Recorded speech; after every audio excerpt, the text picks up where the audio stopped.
看见台湾的老师傅来看这个家己得家，有一个做木屐的老师傅，今年60多岁，做木屐做得要50年啊。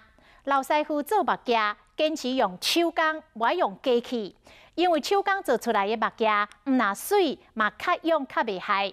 老师傅讲，看到人客像伊所做的木屐、茶屐，穿甲遐尼啊欢喜，总是有讲袂出的成就感。 那伫涂骹安尼哭哭叫，这就是木屐的声音。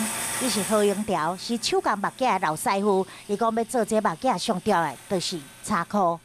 东边、西边，然后呢，要从北往南这边坡。别人看起来拢同款的茶箍，不过伊会当对纹路分出方向，就是因为伊对茶箍真有感情。我的老爸哈。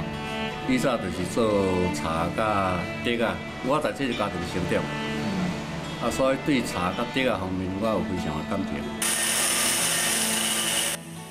拣出好茶裤开始裁切，轻松就当裁出一箱木屐的形体，刷内底开始磨光、上菜，也阁有做下面。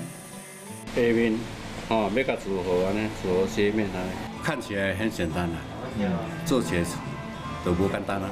看起来真简单，不过其实拢是功夫。60多岁何永条已经做得要50档啊。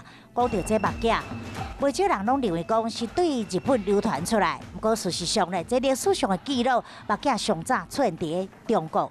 与和服相同，木屐大致也是在三国、魏晋时期受中原战乱影响，由避乱的难民带到日本列岛的。1984年。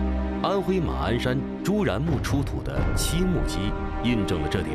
只是后来中国妇女开始绑卡，这木屐伫中国嘛渐渐消失，颠倒变成是日本贵族的代表，才个对日本流行到台湾。虽然机器做一箱木屐真紧，但是伫台湾也是有真侪甲家己得家乡的何永条师傅同款，坚持用亲手做出来。伊讲，因为手工木屐，互人客有专属感，嘛更加当互茶裤的水呈现出来。木屐。